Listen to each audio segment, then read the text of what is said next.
Hello and welcome to episode 126 of Magic Rays of Light, a podcast exploring the world of Apple TV and so much more. I'm your host, Sigmund Judge, and of course I am joined, as always, by my co-host, Devon Dundee.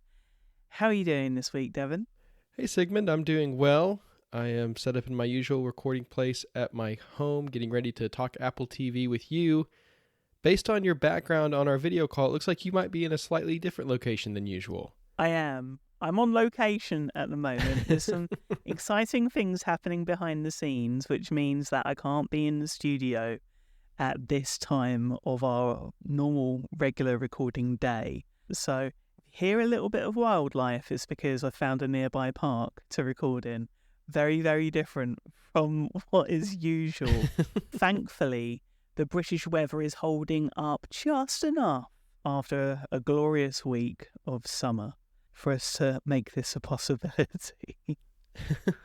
Now, kind of moving away from my location, something that's been bugging me over the last few weeks since WWDC is the demotion of the Photos app during Apple's WWDC keynote in place of the Disney Plus app, which doesn't even have any kind of top shelf functionality.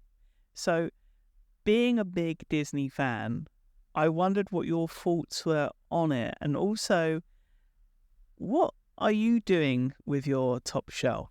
Well, I do love the relationship between Apple and Disney, of course, especially when it came to like Apple Vision Pro and that launch and all the stuff they're doing there. I think that's great. So I think it makes sense for them to continue this partnership with some of the Apple TV announcements and marketing, kind of getting Disney Plus out there in front of more people. I'm a big fan of Disney Plus, obviously, especially now with the Hulu integration. So the Disney Plus app is on my top shelf, but I agree with you. It's unfortunate that it doesn't take advantage of that top shelf functionality and offer some quick links into your recently watched stuff or some suggestions or trailers or something other than just the Disney Plus logo, which is what you get now. I think this is kind of a recurring issue on tvOS. It's a functionality that's been there for quite some time, and a lot of third-party apps just don't take advantage of it. I think actually when I notice a third-party app that does take advantage of that top shelf, that's notable to me and something that actually makes me want to use the app more. But as far as my top row on my Apple TV, it's very streaming focused. That's just kind of how my Apple TV gets used. And one thing we talked about on the show before is that there's no home screen customization per user. Yeah. So the home screen has to be something that works for everyone in the house, not just for me. And so it's very streaming focused. I've got the TV app up in the top left, of course, how I get to my up next queue very quickly. Disney Plus, which I just mentioned. Netflix, which actually does have top shelf functionality, which is great. Okay. Especially considering the fact that it doesn't integrate with the TV app. So usually the way I use Netflix is I'm watching like one show at a time. And so it's almost always that first suggestion on the top shelf, which is just, that's perfect for me. I can jump straight into it. Then I've got Max, Peacock, and Paramount Plus. So of my entire top row, only half of the apps actually use that top shelf functionality, unfortunately. I'd like to see more of them, and I'd love to move some other apps up there that do use it, but like I said, until I can customize that home screen just to my profile, I think I'm going to have to stick with that streaming-focused top row. That's how I use it anyway. Are you doing something fun with your top row on your Apple TV? I have to admit, I'm very, very vanilla when it comes to the Apple TV and tvOS and that top row, because a lot of the Apple first-party apps are the apps that I frequent most.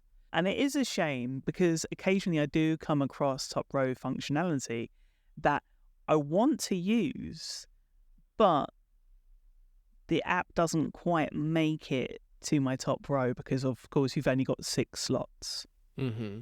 The thing that I always kind of wished was that that top row could be expanded and maybe it's like a carousel so that you can use the top row functionality for third-party apps that maybe aren't as frequent as the TV app and Apple Music and fitness and arcade, right?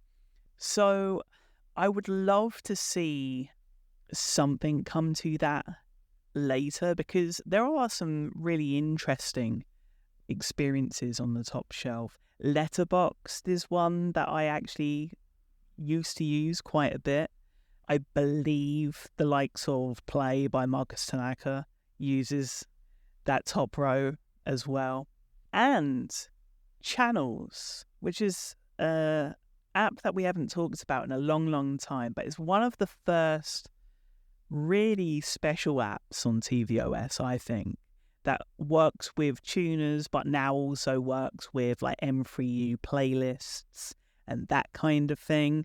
Really clever when it comes to quick access to your last watched linear TV channels. So very, very cool. Yeah, well, that was a fun little discussion about our top rows on our Apple TVs. If our listeners have feelings about their top rows, or maybe app suggestions for things that we didn't talk about that really take advantage of that top shelf, be sure to let us know. I'm always looking for a fun new app to try on my Apple TV. Very cool. It'll be interesting to see where people go with their top shelves. Now, besides top shelves, everything coming up on the show this week, we have recaps of Acapulco and Dark Matter, which will get our heads spinning, I'm sure, and our tongues wagging. But we start this episode with our highlight of new Apple original film, Fancy Dance, following its streaming premiere last week. Following her sister's disappearance, Jax and her niece Roki must stick together, desperate to keep what's left of their family intact. Jax and Roki defy the law and hit the road on a journey to the Grand Nation powwow in Oklahoma City. I'm calling about my sister's case. If she don't come back soon, the state's gonna take Roki. My mom won't miss the powwow, will she? Your mom ever missed a powwow? I need to know what happened to my sister. If you keep going on like this, it don't end well for you. I'm the only one out there looking. The cops are going to take you away from me, too. We ain't the quitting type. This Apple original film stars Lily Gladstone, Isabel DeRoy Olsen, Shea Wingham, Ryan Begay, Crystal Lightning, and more. It's written and directed by Erica Tremblay in what is her narrative debut. Interested to know what your thoughts are on Fancy Dance, because we've had about a week or so to really have this film sit with us, Devon. What were your thoughts on this? Well, first off, I just love the film. Really, really enjoyed it. There's so many things about it that I loved. The thing that excited me most about it, I think, just when I first heard that it was coming to Apple TV Plus, is just that it's being kind of hailed as the return of Lily Gladstone to Apple Originals after Killers of the Flower Moon. Now, of course, that story is a little bit complicated because while the film is coming to Apple TV Plus after Killers of the Flower Moon, and it was filmed after Killers of the Flower Moon, it was actually debuted at Sundance before Killers of the Flower Moon came out. So the timing is all a little bit off, but we're going to go ahead and just call it Lily Gladstone's heroic return to Apple TV Plus. Yes. It was acquired by Apple after that original film released, and I think that kind of speaks to how the company feels about the success of Killers of the Flower Moon, and especially her performance in it, and of course all the amazing awards recognition and buzz that she got for it. I'll just say I personally find Lily Gladstone to be such a consistent presence. Between these two films, she's playing such different characters in such different situations. But what she brings to the table, I feel like, is she's so self-assured in the roles that she takes on. She's never over the top. She plays it very close to the belt and doesn't ever, just go completely wild with the emotions or anything like that. But what she does, I think, is she just brings something calming in her performances and something that I really just enjoy and unique about what she brings as an actor to these roles that I found consistent between the two films and really appreciated. Well, Devon, I echo those sentiments about Lily Gladstone. Just very quickly, a quick spoiler warning, of course. this is our highlight, but Fancy Dance did make its theatrical debut a few weeks ago. Last week, it saw its streaming debut on Apple TV Plus, and we're aware not everyone will have got round to watching this film. It's one that we highly recommend, so there are a few spoilers ahead in this conversation, but we'll keep those spoilers to a minimum so that people can enjoy the film. This is, of course, set on the Seneca Cayuga Nation Reservation, where Roki's living with her Aunt Jax after the disappearance of her mother, and the two pull small-scale robberies and hustles to get by whilst they search for Roki's mother and save up to attend the upcoming powwow. The CPS determined that Jax is unfit to care for Roki based on her criminal record and drug dealing, and places Roki off reserve with Jax's estranged father Frank. Now, Frank and his wife Nancy tell Roki that she won't be able to attend the powwow where she is hoping to reunite with her mother, which of course is an event in itself. And that leads to Jax and Roki going on the run together to the powwow, whilst also evading a police search and continuing their search for Roki's mother along the way. And it's a really interesting film in the sense that, of course, we have that core story of basically a road trip movie, right, to a point. And we see these different interactions between native people and, of course, people off of the reservation, right? But there is, beyond that, this story of the disappearance of Roki's mother, right? And they entangle. One of them is almost eerily in the background, right? And occasionally resurfaces until we get to a particular crescendo in this film. I like what you bring up, the contrast between, like you said, this sort of road trip these two are taking, while at the same time in the background there's this whole mystery of Roki's mother and what's happened to her. And the real question is, why isn't more being done to find her, right? The community's out looking for her. Her dad hasn't showed up to help out. The local police can't do anything because it's not their jurisdiction, and the federal police aren't getting involved. They're kind of dragging their feet on looking for her. So the only one really taking it seriously is Roki and Jax and their community, who are trying to do sort of a grassroots thing to find her. Contrast that, of course, with the response once Jax and Roki go on the road, and suddenly the FBI's crawling around and everybody's looking for them. And of course, that's all well and good. If a child goes missing, you need to figure out what's going on with them and make sure they're safe. But it's just a contrast between that care for this girl going out with her aunt who has a criminal history versus when a woman disappears and they can't get anybody to help them out. And I really think that contrast is so stark throughout the film and something that really stuck with me. I think it's natural there are going to be comparisons between Fancy Dance and Killers of the Flower Moon, even though they're very, very different films in so many different ways. But what unites them is this theme of highlighting Indigenous experiences and issues and really bringing those to the forefront, of course, through the voices of Indigenous creators as well, which I think is something that's so important.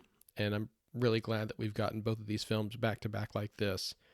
This one's set in a modern day context rather than a historical one. So maybe rather than informing about the past, it's really trying to make you aware of things that are happening right now, things that we can make a difference on if we're so inclined and can come together and do so.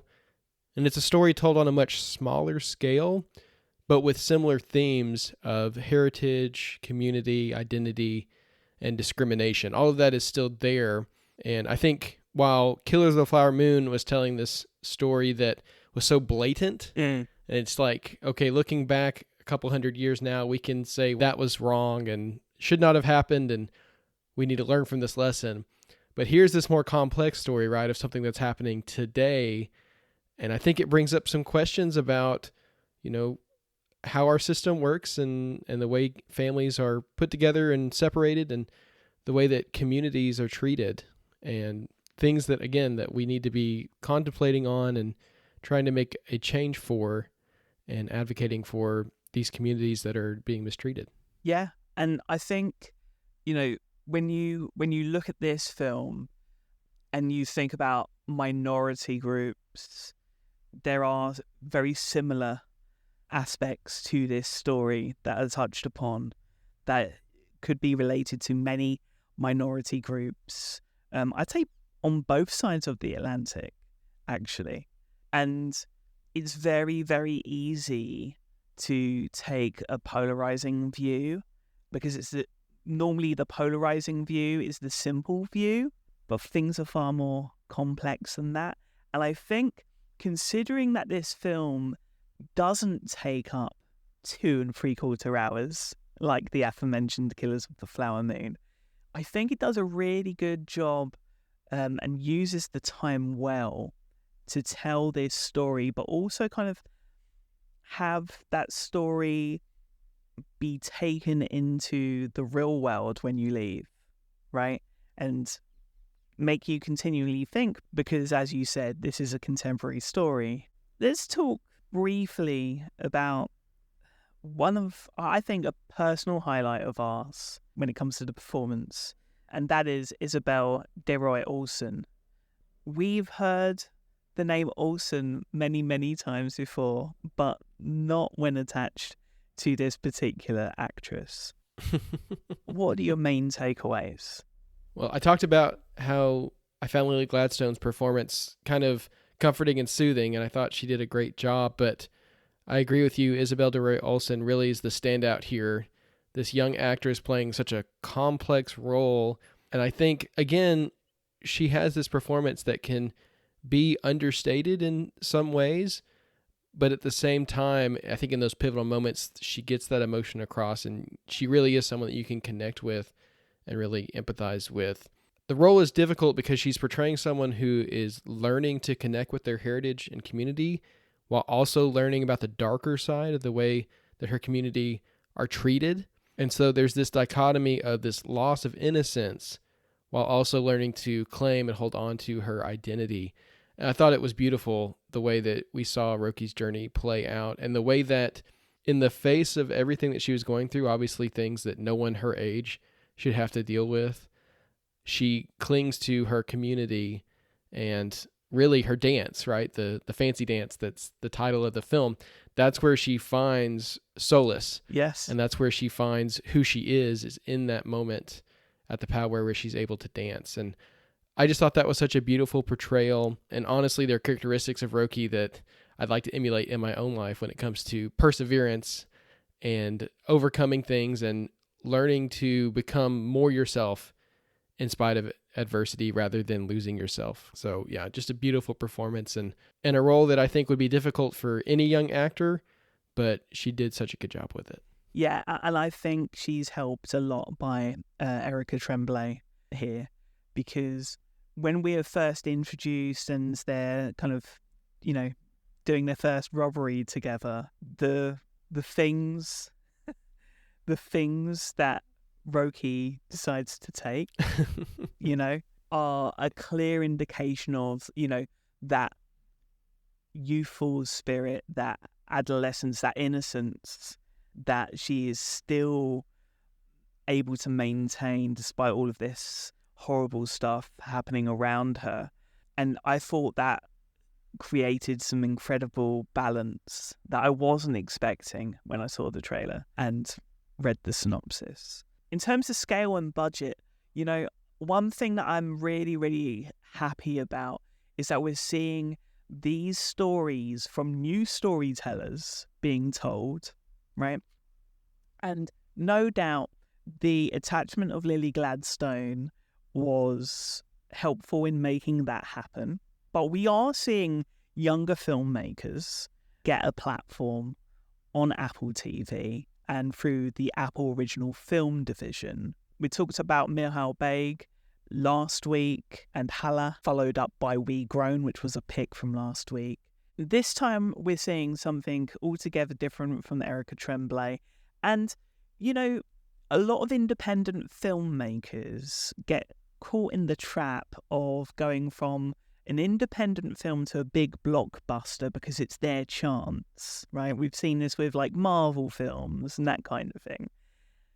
I really like the idea that a small independent film can get a worldwide platform such as Apple's. And I want to see more of it, to be quite blunt, because if we're talking about stories that haven't been told before and hearing from new storytellers, as much as I like to see the likes of Tom Hanks and Steven Spielberg and world-renowned directors that have such a storied history, right? I'm more interested in seeing young filmmakers and people also behind the scenes that are getting their first opportunities. So that's why this film for me is particularly special.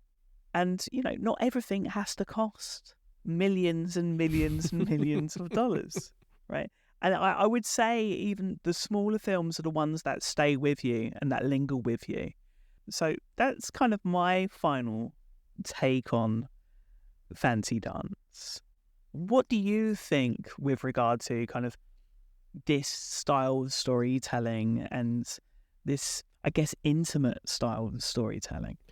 Yeah, I really loved it. I found it very focused and very intimate, like you said. Just this kind of story that you can't tell on a grand scale, right? Because it's just about these two people really going on this journey together and finding that relationship between the two of them.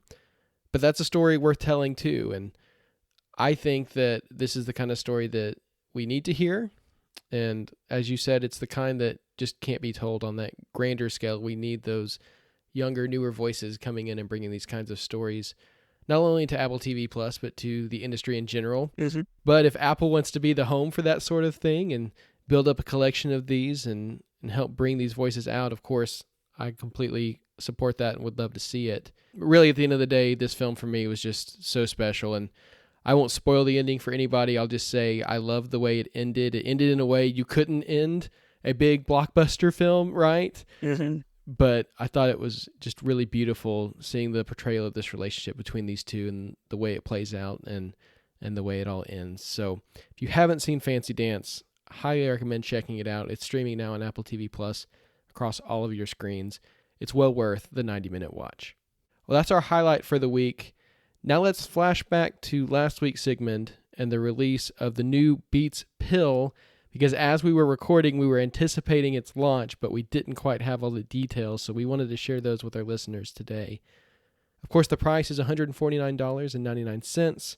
You get 3 color options: matte black, champagne gold, and statement red. All 3 of them look awesome from my point of view. It comes with up to 24 hours of battery life, USB-C and Bluetooth connectivity, IP67 water and dust resistance. That is a great feature for people who are going to be taking this thing to the beach or poolside or really just wherever you want to go. This thing's ready to go. It includes a bigger bespoke racetrack woofer for deeper sound and a redesigned tweeter. They've really done a lot of work on the actual soundscape of this speaker.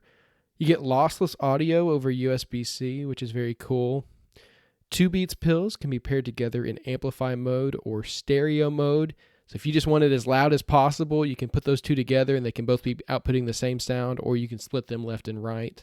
They're compatible with both iPhone and Android with some cross-platform features, including one-touch pairing, audio switching, and Find My support.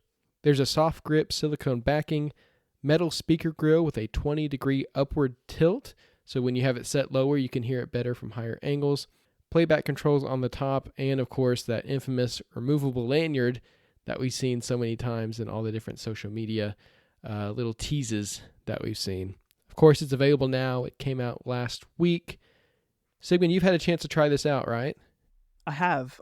So I got hold of 2 of these Beats pill speakers, mainly before the stereo and the amplifier modes to check out.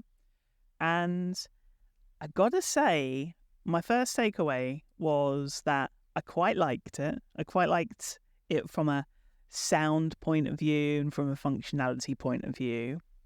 But there was a major downside, and there's a good reason why I ended up returning the Beats pill speaker. So first off, let's talk about that upward firing speaker and the lanyard, right? There's this idea with this speaker that you kind of hold the speaker by the lanyard and you walk around with it, which is the ideal kind of, marketing for this device. And we, as you said, we've seen this teased over the previous weeks as we got excited for the Beats Pill. And the reason for that is because of these upward firing speakers, they will actually fire upward, like vertically, right? When you've got it sideways. So when you're walking around by the lanyard, which again, this isn't me, maybe people will do this, but this is something that apparently is beneficial to this new design.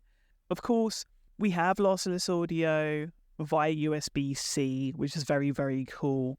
Another functionality of this is that along with the 24 hours battery life, we also get the use of the Beats Pill as a power bank, which is cool. So you can charge your phone as well on the go. Very, very cool. Of course, being that it's a Beats Pill, there is speakerphone functionality, and it sounds okay from the other end. I've tried both. It's, it's pretty good for what it is. But I need to talk about the negatives here compared to the competition, because there are a few majors here. Of course, the Beats Pill, very bass heavy, very kind of hip hop orientated, which is what the Beats brand had been, and that sound's signature has, been measured over time as the Beats brand has obviously gained more traction towards a mainstream pop listening audience. There is, for example, no EQ here compared to alternatives from Sony, JBL, and Sonos. There is a positive, though, when it comes to different operating systems, so iOS, tvOS as well, and that is that the Beats Pill will show up as a Beats logo next to your other options at the top of your audio options, so AirPods Max, and Beats will be there, and it's a very, very easy connection, very much like what you would expect. There's no noticeable lag when connecting to Apple TV. Now, this is going to be very, very niche, but it might be something that people want to do. And it works well in stereo mode as well. So that's cool. Of course, with the Beats Pill speakers, you don't get the likes of enhanced audio yet, but you may do when tvOS 18 comes along, and of course iOS 18. So we'll keep an eye on things there. The major negative, though, is since this is, in a way, an Apple product, right? The Beats line is a sideline of Apple from the Apple audio team. It blows my mind that there's no AirPlay 2 support. And there's a bit of a history when it comes to Beats and the Pill, especially the Pill Plus in 2017 and the announcement of AirPlay 2.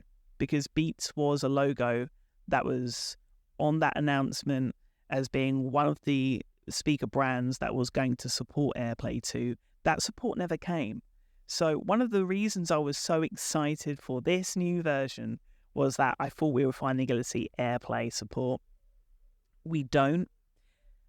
The reasons why I think AirPlay is so important is you've got other portable speakers from the likes of Sonos and Sony and Bose who support AirPlay 2 so that when you're out and about, it just connects via Bluetooth like any other speaker would. But when you're at home, you can use it as an AirPlay 2 speaker that's wireless, which would work really well with automations for like getting ready in the morning, in the bathroom, this kind of thing. Or even, if you wanted to hide one in a bathroom whilst a big game is happening, someone then doesn't have to lose track of what's going on in the game when they spend a little bit of time in the restroom. So there are lots of benefits to AirPlay, and it just feels very, very strange to me that a protocol that is Apple specific would be kind of left on the table by Apple themselves. And that is why the Beats Pill has been returned, and I am going with a Sonos portable speaker. Haven't decided which one yet. And I never thought that I would move into the Sonos ecosystem for AirPlay. I thought Apple were going to cover everything. And that might lead eventually to me being lost as a future HomePod user. So again, it's a really peculiar omission and decision by Apple.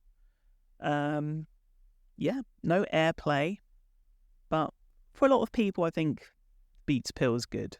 But that one omission is... It's so odd. There's a lot of pent-up demand, I feel like, for a portable AirPlay speaker from Apple. Our colleague Neelianne has written on Mac Stories about the RoamPod. That's her pitch for the name for a portable HomePod. Yes. Where right now, the solution is to take a HomePod mini and put it on a battery base, and then you can carry that around with you. But of course, you don't have Bluetooth to fall back to if you go out of your home range. So that only really works going around your home. So there's really no solution if you want both Bluetooth and AirPlay in a speaker from Apple. And it is a strange decision. This was an opportunity to finally create that product, and it hasn't happened. So, of course, we're always hoping to see the HomePod line continue to expand. There's a lot of ways that it could go, and hopefully we'll see some kind of portable speaker in that area. But who knows, Sigmund, by then you may be telling us all about how we should be switching to Sonos anyway. So we'll, of course, keep an eye on that experiment. You'll have to let us know how it goes. But if you are looking for a nice Bluetooth speaker that plays well in the Apple ecosystem, the Beats Pill seems like a good option. Just know that it's not going to have that AirPlay functionality that a lot of people were hoping for. And if that's okay with you, then go for it. And we'd love to hear what you think of the Beats Pill as well. Now, of course, AirPlay doesn't just stick with audio. There are many different facets of the AirPlay protocol. And AirPlay 2 is being used in another interesting way. Samsung this week announced plans to roll out support for AirPlay in its hospitality line of TVs for hotels.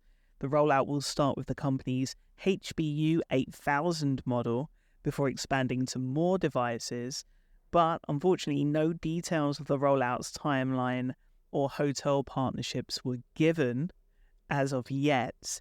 Of course, AirPlay has been available on Samsung televisions for a long time now.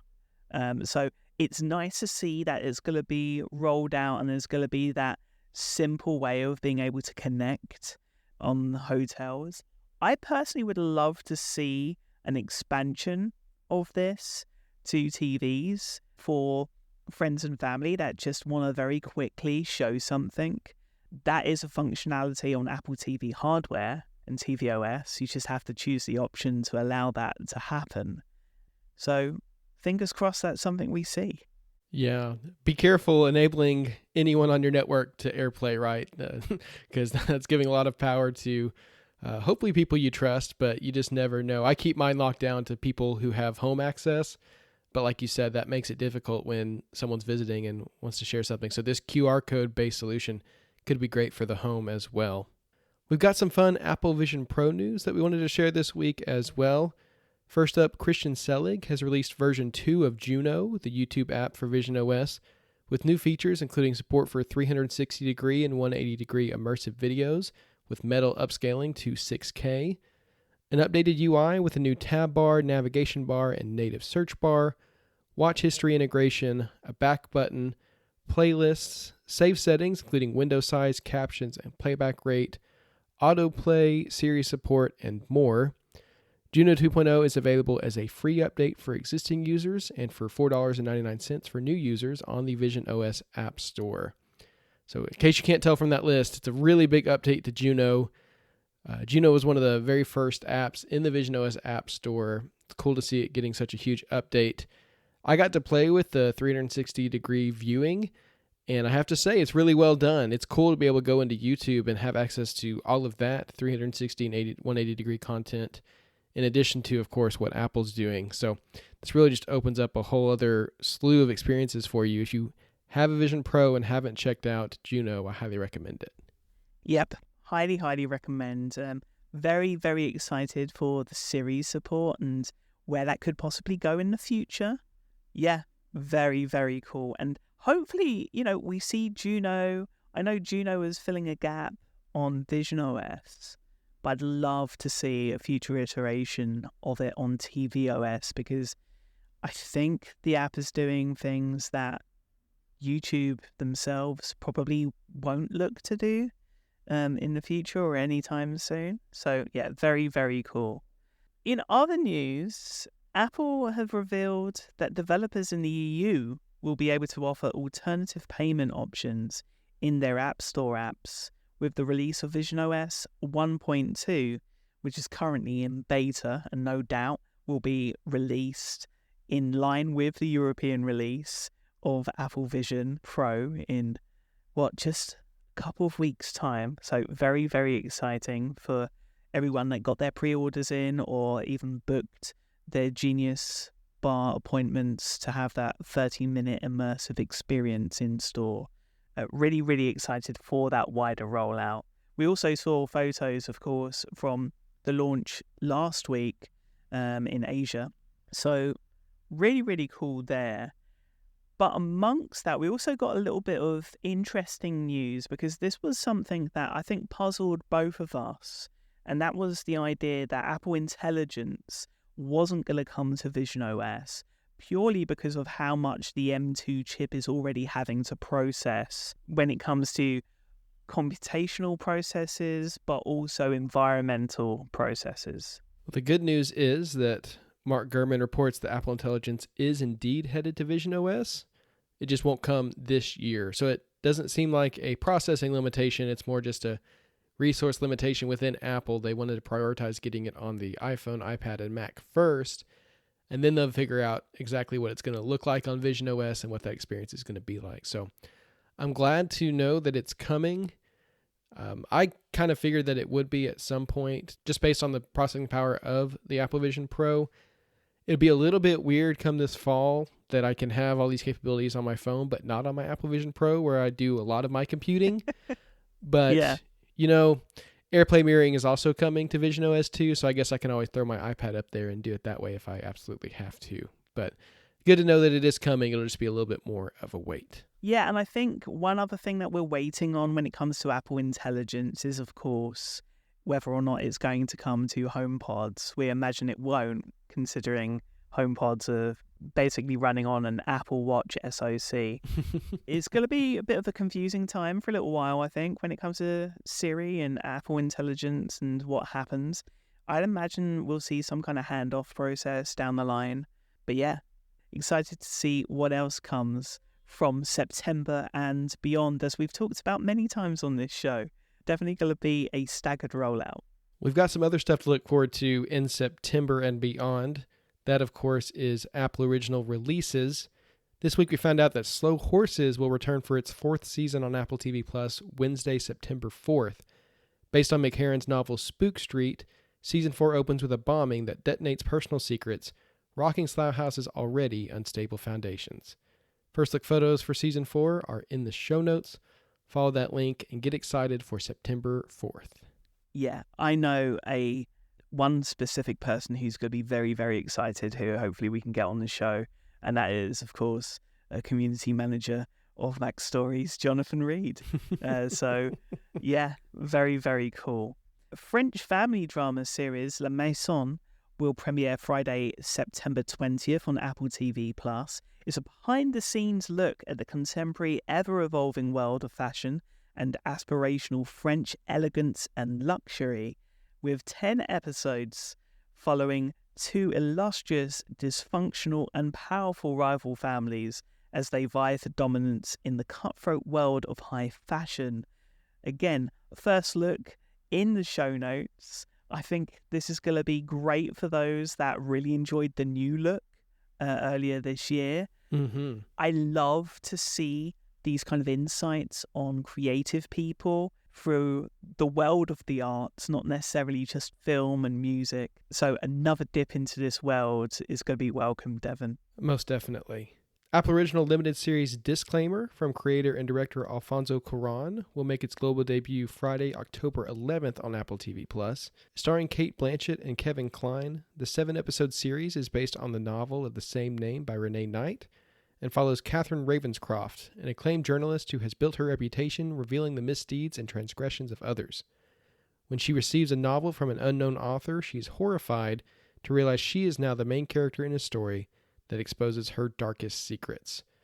We've been talking about this one for quite some time, Sigmund. We've both been looking forward to it based on who's involved and the synopsis, and now we know we're going to get to see it with our very own eyes Friday, October 11th. Now, admittedly, Devon, the one upcoming release that I have had my eye on for a long, long time is Steve McQueen's Blitz. And we got the announcement that the upcoming Apple original film will release in cinemas on November 1st and on Apple TV Plus on November 22nd. But first, it will make its global debut at the opening night gala of the BFI London Film Festival on October 9th.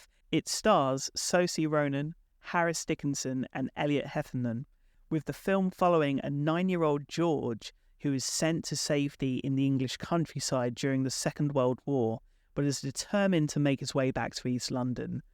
As the infamous German bombing campaign concentrates on the UK capital, George finds himself in immense peril whilst his distraught mother searches for him. Tickets for the festival go on sale September 17th, with BFI members able to book tickets early. I have been kind of saying that this was going to be at London Film Festival. It just made perfect sense. Of course, it skipped Cannes earlier this year, which put a few doubts on my mind. But I think that this kind of more direct approach to Apple's main film release and probably awards contender this year is a good departure. There has been, behind the scenes, a lot of previews happening. One happened in March at Apple in Battersea. So that far back, and that was accompanied by a Q&A with Matt Dentler, who is, of course, the head of Apple Original Films, with the film's director, Steve McQueen, who, of course, has a lot of awards history, beginning with 12 Years a Slave.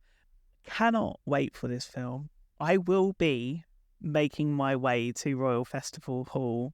One thing I will say is anyone looking to get tickets for that particular screening, get in early, and if you're not a BFI member, get queued up at the Waterloo box office for general release day. It's always a bit of a nightmare getting tickets. And if you can, if you have the choice, try and go for the upper tier. The bottom tier of seats are so condensed that a film that we're expecting to run about 2 hours 30, 2 hours 40 is quite a chore. And I can tell you that from my personal experience watching Killers of the Flower Moon with my legs pretty much up against the next seat. So really, really excited for this. And it's really, really positive news. And my gosh, Devon, we've needed it. Following some breaking news last Friday, whilst you're on holiday, I said to you, whatever you do, Devon, don't look on the internet, because you won't be happy. And despite your chuckle, I know you weren't. I was not. My immediate reaction was, okay, what got canceled now? And then I couldn't help it. I was curious, so I had to know. It wasn't what I was expecting, actually, and really just came out of nowhere for me. The Big Door Prize will not return for a third season on Apple TV+. Of course, we just recapped season 2 of the series and sang its praises and talked about how we couldn't wait to get back to it and find out more about what was going on inside the Morpho machine. And, well, we won't be finding out, Sigmund, because the show's not coming back. I have to say I was extremely disappointed by this news. You know me, I'm someone who gets invested in these series and gets sad if they get canceled anyway, but this one just really blindsided me because, the first season of the show was such a hit, it seemed like, that Apple renewed it for a second season I think as the first season was even premiering, it just immediately got renewed. There was no question that we were going to be spending more time in Deerfield. And I honestly felt the same way after the second season. I thought we'd be getting a renewal and finding out more about what was going on, and maybe even in the third season get this whole story wrapped up, right? But that's just not what happened. Yeah, normally when you learn of a quick renewal, that normally leads to that being a free season deal. That, for whatever reason, hasn't come to pass. Mm-hmm. I would say that I think this is an interesting kind of change in strategy, or at least it points to it, because this is a show that was received incredibly well by critics and people that watched the series. And I was really looking forward to a payoff in the third season, because the way it was structured and the way it was paced, it looked like that next season was going to be the final season. So I am a little bit miffed by the choice. All I can imagine is simply people didn't come out to watch it. And to me, this is, it feels like this is a change in terms of, okay, we need instant success. Whereas my viewpoint as someone that doesn't really understand the business of TV and film, right, but is a fan of TV and film, my feeling was that if you did a third season and wrapped the story up well, you've got a real potential to promote all 3 seasons. Now, with 2 seasons and no conclusion, this isn't a show, despite all of the great writing and the great performances within it, that I can recommend. And it feels like, despite how much we really enjoyed the show, it feels like a bit of a waste of time. You can't just, I don't know. It feels like we were cooking. We got finally ready to kind of feast, and everything was taken away at the last minute. Yeah, one thing I said in our recap is I felt like the creators had an idea of a broader point or truth that they were wanting to point to ultimately with the Morpho Machine, and I was excited to get to it, and I don't know. I guess we're not going to get there. The final thing I'll say on this, I don't want to dwell on it too much and be too negative, but I just don't understand personally, again, not knowing the business side of things, how you can watch that Our Town episode, that incredible creative masterpiece of wrestling mixed with teen drama and everything that happened there, and then think, you know what, we don't need more of that. It just baffles me, and very disheartening and sad. But you know what, the one positive of this is that I'm probably going to pick up the book now and find out how that ends, so at least I can have that conclusion. I don't know exactly how that relates to the series, but at least there's always that we can go back to and get a complete picture there. Yeah. A book review coming to Magic Rays of Light soon, no doubt. Turning back to happy news, Sigmund, in production, filming for Shrinking Season 2 has wrapped, as revealed by series star Jessica Williams on Instagram. The Buccaneers Season 2 is currently filming in Scotland, and Once There Were Wolves, the adaptation of Charlotte McConaughey's mystery novel starring Elizabeth Olsen, is scheduled to begin filming at the end of September, also in Scotland. So, lots and lots of production happening in Scotland. If we have any sleuths in Scotland that want to do some reconnaissance, we'd gladly appreciate it. In development, new docuseries Vietnam, The War That Changed America, is in the works for Apple TV Plus from 72 Films and director Rob Coldstream, the team behind last year's John Lennon Murder Without a Trial. 6-part series, which was commissioned to commemorate the 50th anniversary of the fall of Saigon next April, will use a combination of immersive archive footage and first-person testimony from soldiers and civilians on all sides to tell the story of the Vietnam War. Apple have also ordered a 6-part French thriller series with a name that I will do my best to pronounce, Alembert de Forêt, from creator Cedric Anger. It stars Benoit Magimel and Melanie Laurent, with the series following Frank, a man whose life is changed by a violent altercation between his group of hunting buddies and another group. Frank tries to go back to his life as usual alongside his wife Crystal, but he starts to feel like he and his friends are being watched, or worse, tracked by hunters who are now bent on revenge. Finally, Patrick Brammall, the co-creator and star of the breakout Australian comedy Colin from Accounts, will star in a series adaptation of Ryan David John's book The Dispatcher for Apple TV+. The 6-part series comes from Chris Merkser and follows Detective Ian Hunt, whose life fell apart 10 years ago when his young daughter Maggie disappeared without a trace. Now working as a police dispatcher, the only thing that has kept him going is his implacable refusal to accept that she might be gone forever. When he receives a distress call from a young girl he is certain is Maggie, he will stop at nothing to find her and reunite his broken family, whatever the cost. That one definitely sounds intriguing and gives me a little bit of Criminal Record vibes, which I know a lot of people enjoyed, so I think this will appeal to them as well. In casting news, Brianna Middleton will star opposite Callum Turner in the upcoming Apple original sci-fi series Neuromancer, which follows a damaged, top-rung super hacker named Case, who is thrust into a web of digital espionage and high-stakes crime with his partner Molly, a razor girl assassin with mirrored eyes, aiming to pull a heist on a corporate dynasty with untold secrets. In awards news, this week the 6th Annual African American Film Critics Association TV Honors were announced, and Masters of the Air came away with 2 awards, one for Best Ensemble and one for Breakout, going to Josiah Cross for his portrayal of Lieutenant Richard D. Macon in the series. Congratulations to them. The winners will be honored at a ceremony in Los Angeles on August 24th. And in other news, Apple TV Plus has overtaken Paramount Plus in US streaming market share, according to the latest Just Watch report, reflecting data from the second quarter of 2024.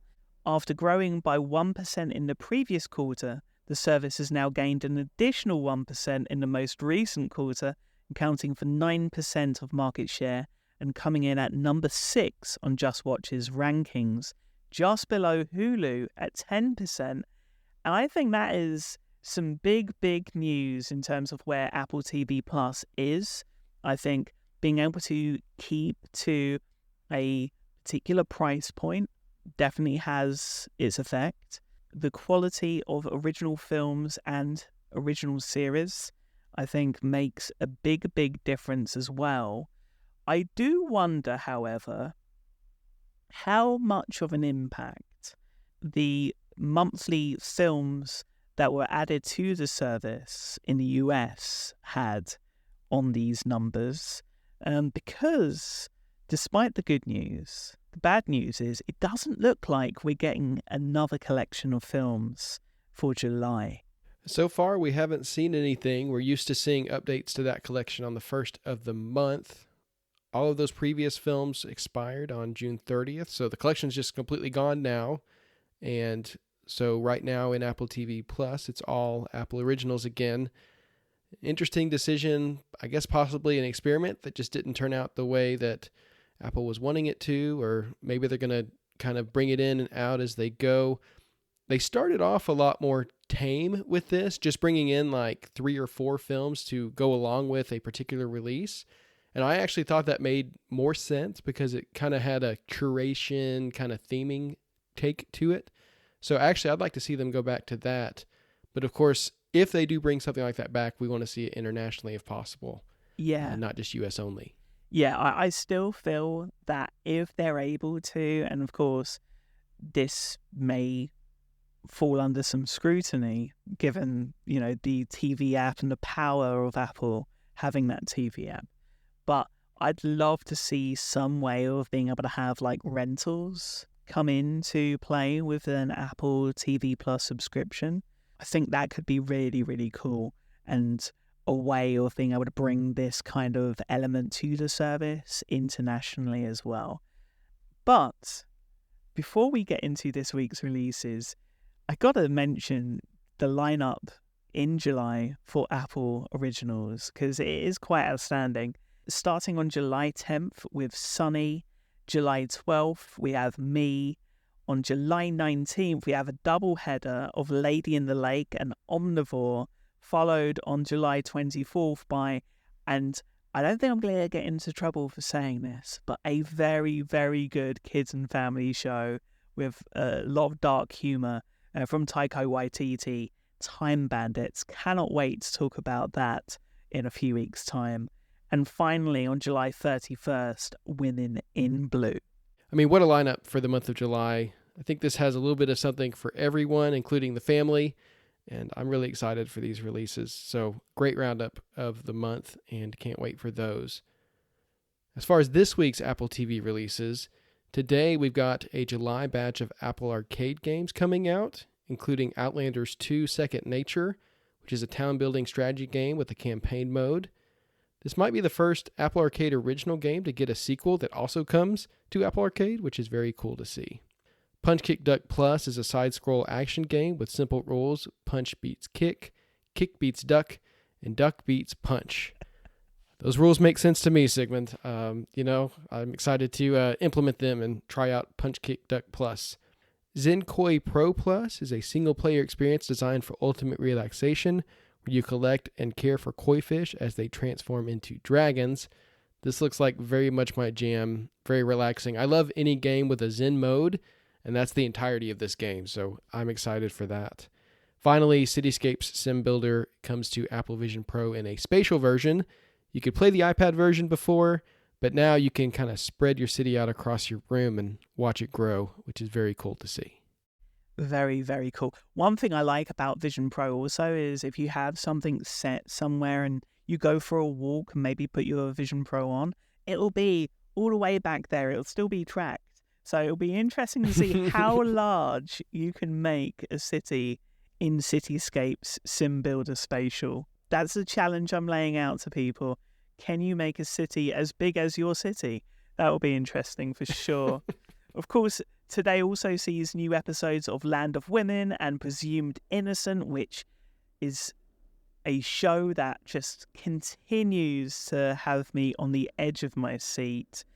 We also see the finale of Trying, which I cannot wait to recap next week with you, Devon. Followed on Thursday by El Tráfico, the rivalry at the Rose, LA Galaxy versus LAFC on Thursday at 10:30 p.m. Eastern.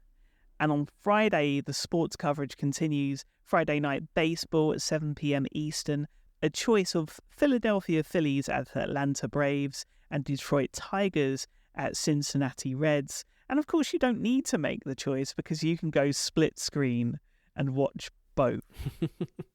On Saturday and Sunday, you can, of course, go from split screen to complete multi-view with MLS Season Pass, where you can check out all of the games or watch a roundup of everything happening in real time. Very, very exciting from a sports point of view, but also pretty exciting week from an extras point of view, Devon.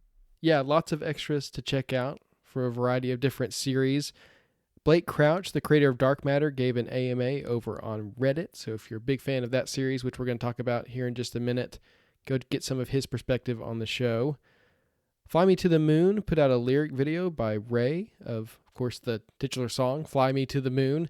It's a fun rendition and kind of gets you back in that 60s vibe, getting ready for that film coming soon. There's an inside look at Wondla, which came out last week.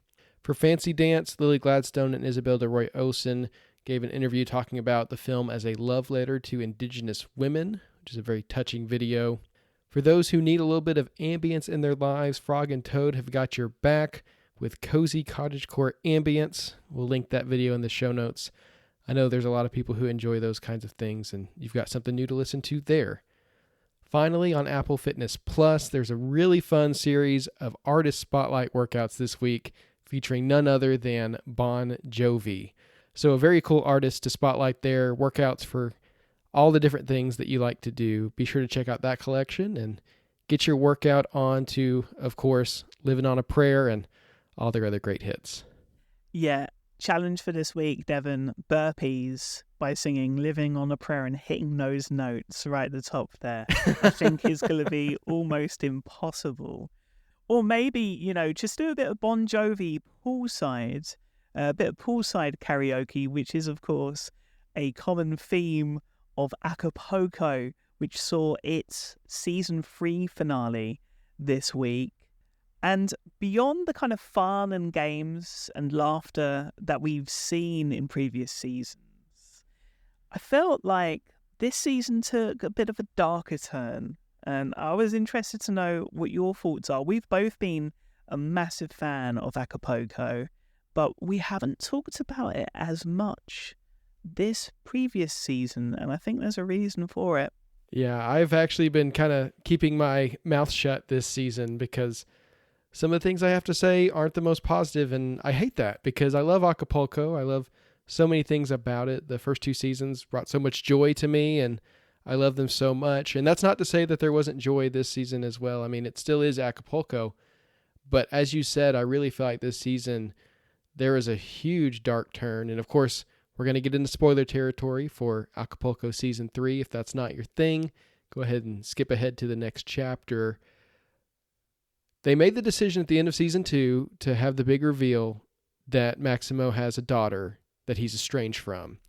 And I think everyone saw that, and of course the initial shock is fun, and that surprise is great, and it's a pretty good payoff in terms of some of the things that Maximo's been hiding and hinting at. But I honestly feel like after seeing Season 3 that decision was a mistake, because I feel like it took the show down way too dark of a path to just go along with what we've seen from Acapulco the first 2 seasons. And I think they tried to keep it lighthearted. There's some jokes there when he visits his daughter and, the things that he's missed and all this kind of thing. He's kind of trying to do that bumbling dad thing where he's doing his best, but he just can't get it right. But then about halfway through the season, you get the revelation that Maximo didn't even know his daughter existed until she was, I think, 15 years old and reached out to him because Isabel, the woman that he had Paloma with, didn't trust him to be a good father, knew he wouldn't be a good presence in her life. And it's like, that's just really, really dark. And of course, that is a real thing that does happen. And, I don't want to discount anyone's experience who's been through that and maybe felt seen by that. So there's value to the storyline there. But in terms of Acapulco and what the show is for me, I just feel like it really, really took a dark turn. Of course, we've known since Season 1 that eventually Maximo's going to make some decision that's going to break his relationship with the people at Las Colinas, and he's going to go down his own path and eventually, I guess, become a billionaire somehow. We still don't know exactly how that happens. But I just thought that this show was him as an older adult reflecting on his youth, sharing stories about people who meant a lot to him and these formative experiences that he had. And yeah, eventually he went his own way and maybe there was some bad blood there, but I wasn't picturing him, just completely blowing up his life and really making things terrible for people, which is really what we saw this season, right? This whole Book of Secrets thing, I knew from the moment that that was revealed that was going to be an issue for this season. And really, I just really think that the path they took Maximo down this season, I just didn't love. And maybe it was inevitable that they had to get there eventually. I just feel like it was hard to watch. And it felt like not as enjoyable of an experience for me, just seeing a character that I have come to love over these past 2 seasons make such bad decisions and the repercussions of those, I think. I think it's been a really interesting journey so far, Acapulco, in the sense that we start exploring this world from the perspective of, a young, bright-eyed, bushy-tailed person coming into this world and learning on the job and, knowing where this person eventually leads. Because, of course, this is a retelling, a memoir of all of the good things that have happened and the mistakes that are made along the way. And whilst I think we have both used Acapulco in a way that is like almost like a getaway, the holiday that we take for 30 minutes on the screen each week, I kind of understand where you're coming from in terms of, this move to something a bit deeper. Maybe the fun and the laughter and the experience that we saw of the first 2 seasons maybe maybe disguised a little bit what the premise of the show actually was. Mm-hmm. And that might be why your reaction was this way. Because I've talked to other people that have watched this season who've loved it just as much as the previous two. So, yeah, I think this is a season that I think a lot of people are going to take away differently compared to the first two. Really interesting thoughts there, Devon. Of course, we had storylines for Noah and Mimo, which also felt like classic Acapulco. But we encourage everyone to kind of form their own opinions. If you haven't started Acapulco yet, you have 3 fantastic seasons to delve into, available now across all of your screens on Apple TV+. And that was our brief recap for this week.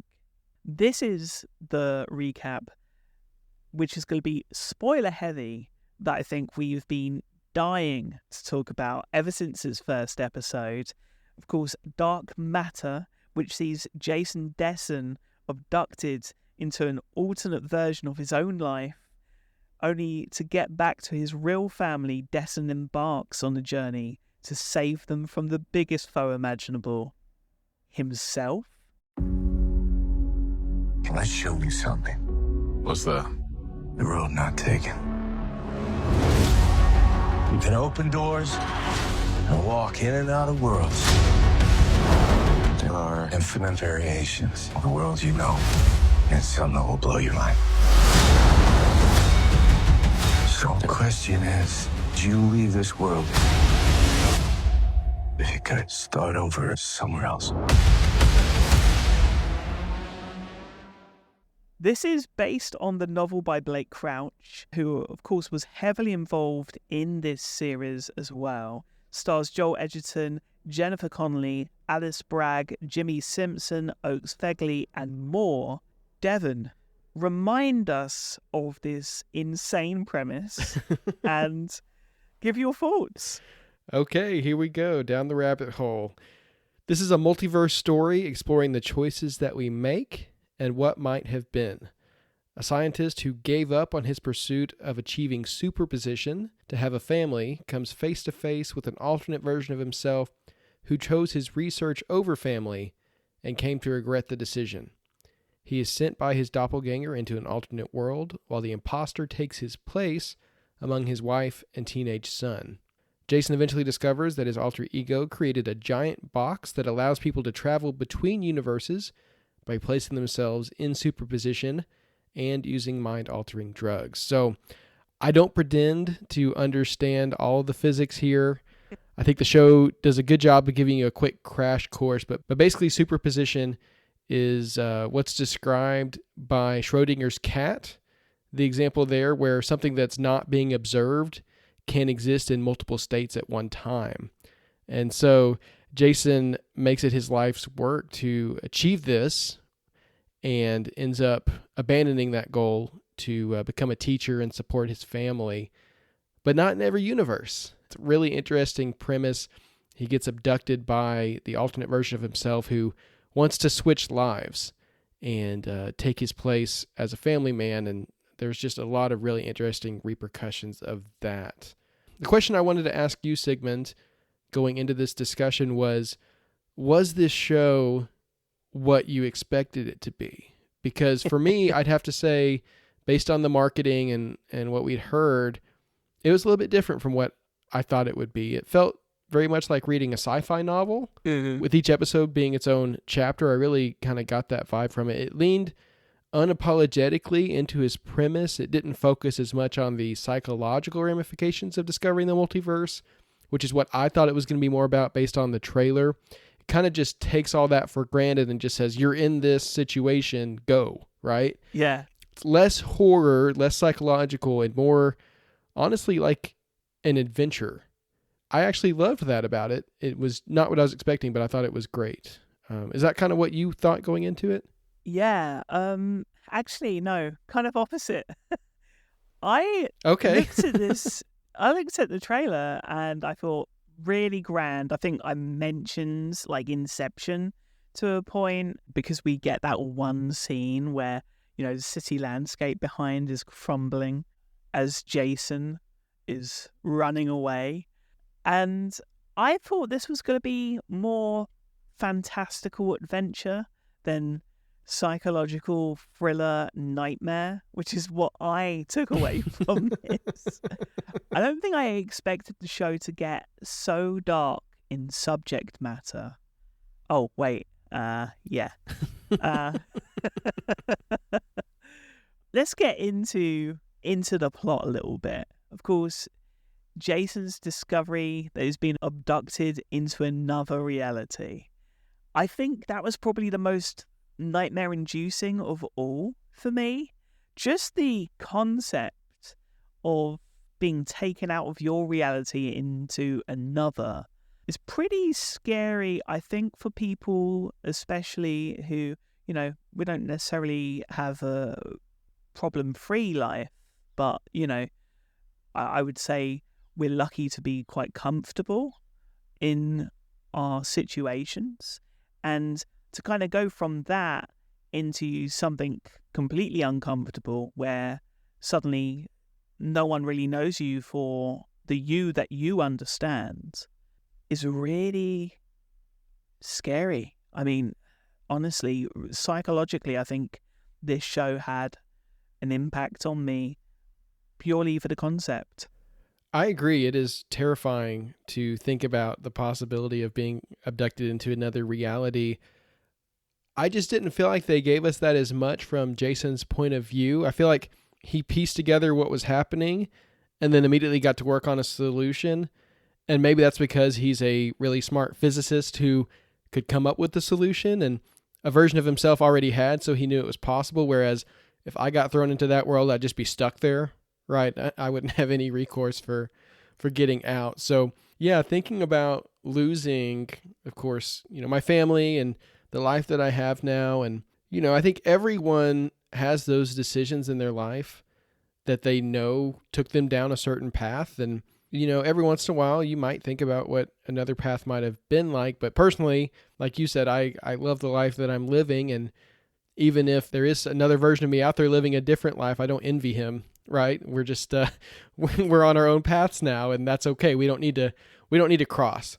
I agree with you that aspect of it was quite dark. But for me, what was interesting was just the way that the show didn't dwell there.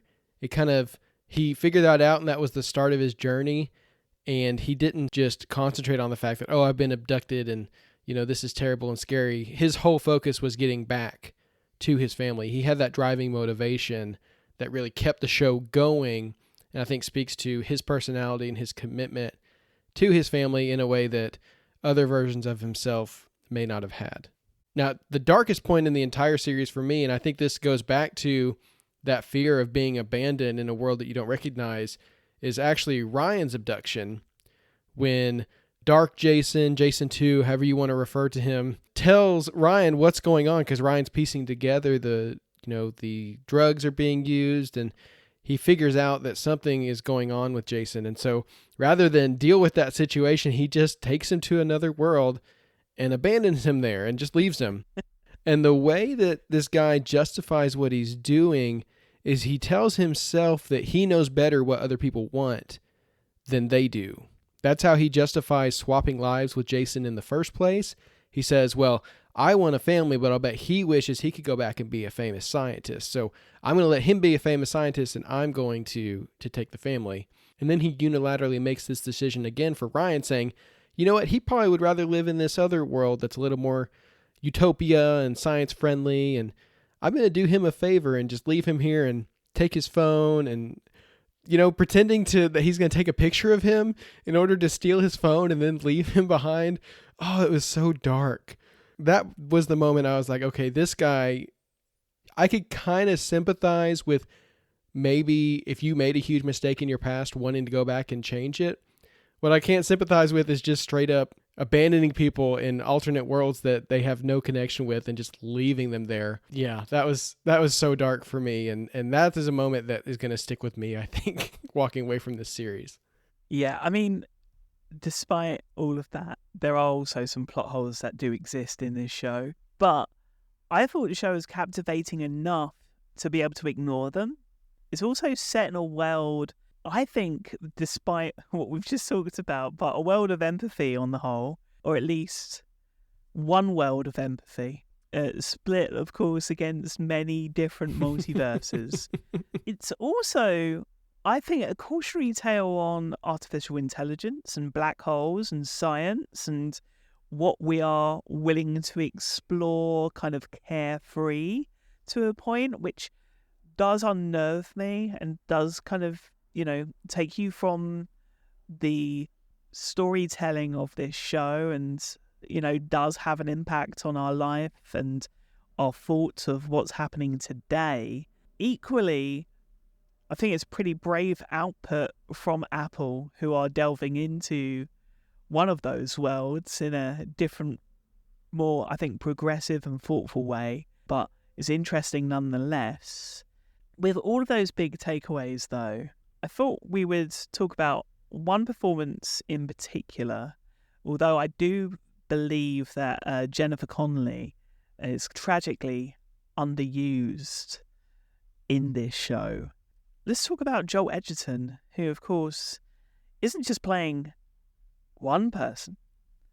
He's not just playing two. He's playing multiple versions of one character. Pretty outstanding stuff. Oh, most definitely. I'm just trying to picture from his point of view, getting the scripts for this series.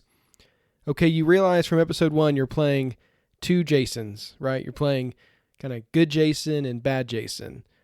And you have to take that on. You have to take on these two personalities. And, you've got kind of the dark and brooding guy who's just kind of freaking everybody out. And then you've got the original Jason who's a lot brighter and much less moody. But then as you read these scripts, you get further and further into the series and you get to the big twist that, oh, by the way, there's way more Jasons than any of us were expecting, right? Because every time Jason goes through a door in the hallway that is the multiverse, he's actually splitting off a bunch of different worlds and creating more and more Jasons, all of whom, by the way, believe that they were the original one trying to get back to their family. And they all converge right at the same time, getting back to the original world, and all of them want to get back to the family. And they all, I guess, have a legitimate claim to them because as far as they're all concerned, they're the original Jason. So he has to play, I don't even know how many different renditions of himself. I mean, there's a bunch of scenes where you just see tons of them, but even just the speaking ones, there's at least, I don't know, a dozen that he has to portray all these different personalities and versions of himself that have been through these different journeys that have changed them and brought them to the point where they all come together. And I just think that's so impressive. The duality of those two is just amazing. But then when he has to take on just a slew of other versions towards the end, I was just amazed. I think with a story like that, again, it's very sci-fi, right? And as an actor, I feel like it would be really easy to start making those people caricatures, to have the one who went crazy, right? Or whatever, and just absolutely take it too far. And that's not what he did here. These are all people that he's embodying, people with that same motivation, that same drive I was talking about earlier to get back to their families. And it's a really interesting conundrum that you get into when all of these people have that same drive and believe that they're on that same quest, but then they come into conflict with one another because there's only one family. Yeah. And you even get into stuff like the group chat where they're all trying to negotiate, okay, can we take turns? All this kind of stuff. And it's one of those things that not only as a writer and a storyteller trying to come up with how those characters interact, but as an actor trying to portray that in a way that you're not casting any of those people as a villain. They're not fake Jasons. They're not bad people. They're just people with different intentions on a different path. And I thought he did an amazing job portraying that. Tell me about Jimmy Simpson's performance as Ryan. I think you've already kind of given your thoughts on Ryan a little bit already. Yeah, we get just enough of Ryan, I think, to be intrigued while not getting too much of him. I feel like he's a character that they kind of sprinkle in as needed. And I thought that was really effective because you never totally know what's happening with Ryan. He's kind of a frenemy, maybe. He's a rival to Jason in the sense that he gets this big award and he wants Jason to be happy for him and come work for him. But again, Jason's on that different path. He's got his family. He's not trying to pursue the science and the life that he left behind, although Ryan kind of represents that to him. And then we go to the alternate world where it's the exact opposite, right? Jason's the one who's had all the success. Ryan's kind of been in the background, and he doesn't necessarily take that very well. And it's really interesting because he's also a key part of this whole multiverse thing where he's the one who comes up with the drugs that enable you to even comprehend the multiverse and use the box. Those capabilities are present across different worlds as well. So that's very interesting. And then, of course, we get the final version of Ryan, who is a mechanic. And again, you step into that part where you're playing an alternate version of your character who very easily could become like a clown or a joke, but that's not at all the way they went with him. And so there's these multiple versions of Ryan, several of them ending up in the wrong place at the end of the series. And I just think that's a really interesting element. I thought Jimmy Simpson did a great job. He's an actor that I respect a lot and someone I was really looking forward to, and I feel like they used him very effectively in the show. Now, you mentioned Jennifer Connelly. I agree with you. I feel like they could have done more with her, but I thought she did a great job with the material she was given. And again, I feel like a broken record here, but these actors playing different versions of themselves so effectively, I think is amazing. I thought she did a great job. And there's a really interesting comparison between her character and Alice Braga's character, Amanda, where they're actually on very similar trajectories of falling in love with someone and then finding out they're not the person that you thought they were, and discovering that along the way and how they handle it. And I thought that was really interesting. You know, we are seeing a lot of the same person on different trajectories, but this is two different people almost on the same trajectory with different versions of Jason and how they react to it and ultimately end up kind of coming alongside the original prime Jason, however you want to call it, Jason 1. I thought that was an interesting comparison as well. Moving a little bit away from the performances and back to that final twist a little bit, I'll say the thing that I appreciated most about this series, and I love this just in general, is when people take the logic of the world they've created to its furthest possible conclusion. You know, you're in a multiverse world where every decision splits off into different worlds. And so if you think about it, it does make sense that as Jason's traveling through the multiverse, he's actually creating other versions of himself as he goes, because every time he opens a door, he could have opened a different door, right? Yep. That's a choice that he's making. And so this multiverse is so much more vast than I think even we recognize throughout the series. There's infinite worlds that he really could be going into. And so the question that I had, I think the one that the series left me with that wasn't addressed, and I wouldn't call it a plot hole, maybe just something to consider within the logic of the world, is how does the Jason we've been following this entire series, calling Jason 1, how does he know that he's the original Jason and not a copy that was made during his travels in the multiverse? Because if you asked any of those Jasons in that final episode, are you the original? They'd all say yes. So how could he or we possibly know that he's actually the first one? And I'd go even further to say, you know, is the family and the world in which he's reunited and brought back to actually the world that he was originally at? Yeah. You know, you can really go as far as, and I'd say I feel a lot more confident playing with that infinite multiverse landscape in Dark Matter than I was with Constellation.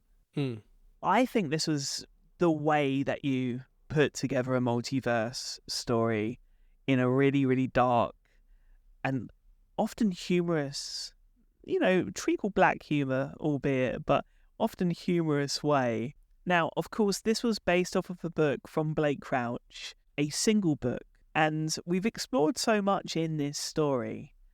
But I gotta ask, following this first season, and I do feel like beyond, you know, the tail end of the last episode, it felt like a complete story, and it felt like a story that we can explore in our own time and take away and not feel cheated that there isn't like this definitive end. Will there be more? I think there will be more based on how successful the show has been, how much people have really enjoyed it. I can't imagine that they won't continue it. The TV app is billing this as a season finale, not a series finale. So Okay. it's not being pitched to us as a mini series. Of course, that doesn't necessarily mean anything because I think the Ted Lasso season 3 finale still says season finale on it. And we know how that's going. So it very well could be the ending. If it is, I'm happy with that because, as you said, I don't feel cheated in any way. At the same time, there is that final montage where there are some loose ends that if they wanted to pick back up, I think they could. To be honest, I'm less interested in Jason and his family's journeys through the multiverse. I kind of just want to believe they have their happy ending and can get back to it. But I would be interested to see what happens to all the other Jasons, how they kind of find their purpose and world. Okay. But what I want to see most is getting back to Ryan and the way that character captured me. We see him meet up with Amanda in that new utopia kind of world that they both ended up in separately. And so I want to know how he found her and what the purpose was in finding her and if they go on some kind of adventure together. So I think if there is a season 2, I would hope that would be one of the focuses of it. But again, if there's not a season 2, I'm not going to feel like they didn't tell a full story or anything. But I'd love to spend more time in the worlds of Dark Matter as well. What about you? I mean, I want more also. I think the one worry I have is that we'd be skipping ahead of the book. And what's so masterful about the show is just how tightly written it is.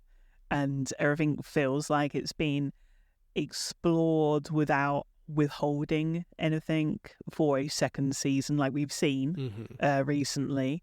How far away do we possibly stray from the original premise? That is a question I have. Maybe it's okay that this stays a one-season affair without it losing its way, but it seems that Blake Crouch does want more along with both of us. You know, Blake Crouch responded recently to a question by saying that the characters will dictate whether or not there is a second season. And I guess that is part of the writing process in terms of if he feels that the characters have different directions to go. Originally, Dark Matter as a project was set up as a movie, but then they found that it was too expansive and too complex for simply 2 hours. So they needed the room, and that's when Dark Matter turned into an original series. I think, though, if you were to do further seasons, because I agree, I feel like that particular story has been told, and maybe we can delve into Amanda and Ryan. But I think if we could have further seasons, maybe they could focus on different people around the box. You know, strangely, the way, probably in hindsight now, the Big Door Prize would have been probably better structured for and been able to get to a resolution quicker. You know, if they do a second season, make it a complete story for Dark Matter. A story where we can learn a little bit about ourselves and the things that we cherish and the things that if they were taken away at a snap. I think that's the biggest takeaway from the series for me. Just masterfully done. I really do think this is an exciting series, and it's actually one that I feel like I'm going to have no guilt in ploughing more time into and watching again and trying to maybe look at the first opening episodes in a different light, knowing what happens. The complete season of Dark Matter, whichever way you want to take that, is now streaming across all of your screens on Apple TV Plus in full, and we highly, highly recommend it. Now, of course, we end, as we do each week, with our Up Next picks from the TV app and beyond. And I say that because you got an interesting Up Next pick this week, Devon. I do. This week, I'm going to recommend something that I watched not in the TV app, but actually from Marcos Tanaka's play. It's a YouTube video, a music video, and my recommendation for Song of the Summer, Sigmund, I'm putting my stake in the ground here. It's called The Spark. Have you heard this song? I have not. All I've seen so far from this music video is a still getting the artwork ready for this episode. Well, I'd say the still gives you a little bit of an idea of what it's about, but really you should check out the song. It's so much fun. It's created by Rhyme Island, which is a youth rap initiative in Cork, Ireland, for the country's Gathering of the Youth Day last month, which is a day of creativity. I didn't know about this, but this is an incredible idea where kids and teens are invited to explore their creativity in all these different ways. And this particular group of kids, what they like to do is rap. And so they wrote this song called The Spark, recorded it, made a video for it, and put it out, and it's gone viral. And it's really just a catchy tune, but also I just love the message of the song. It's about finding your creative spark and expressing yourself and really just being comfortable in who you are through expressing your creativity. And I just love it because it's positive. It's these kids who are really putting out there what they want to see in the world and getting started on their talents and their passions early and being, empowered to do that. So I've been listening to it on repeat. I love the song. If you haven't checked it out, I highly recommend The Spark by Rhyme Island. Very, very cool. As usual, before my up next pick, some TV app highlights and a sale highlight.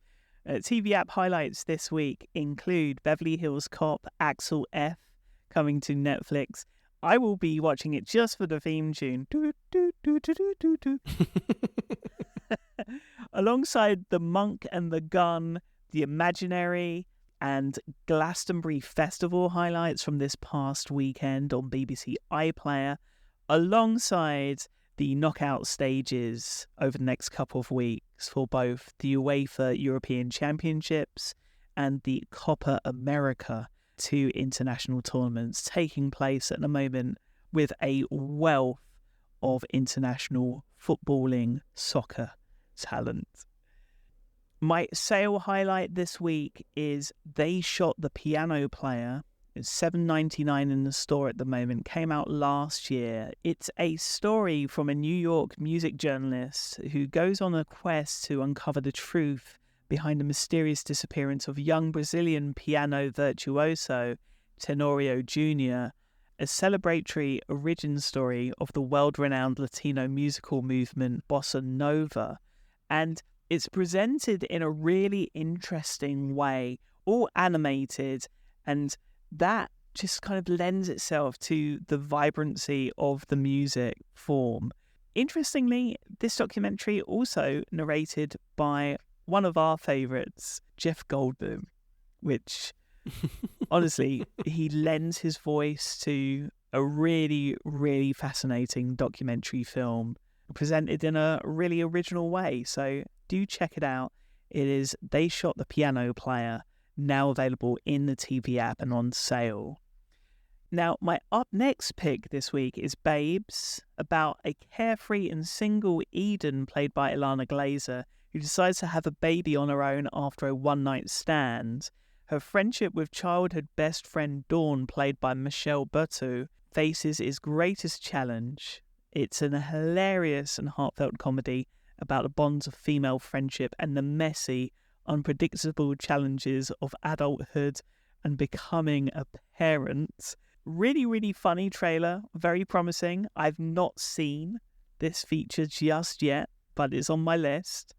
Do let us know, if you check it out, what you think of my up next pick, Babes, now available in the TV app as premium video on demand. Very cool. Great picks this week, Sigmund. And that's it for us this week. Of course, we want to thank everyone for listening. We'd love to hear your feedback, so follow us on Apple Podcasts and leave us a rating and review there. You can contact us on social media via the links in the show notes, or you can email the show or send us an iMessage to magic@macstories.net. We'll be back next week from a futuristic Kyoto, Japan, as we talk Sunny and go to the pictures with a preview of Fly Me to the Moon. So until then, stay safe, watch some Apple TV, play some Apple Arcade, and have a great week.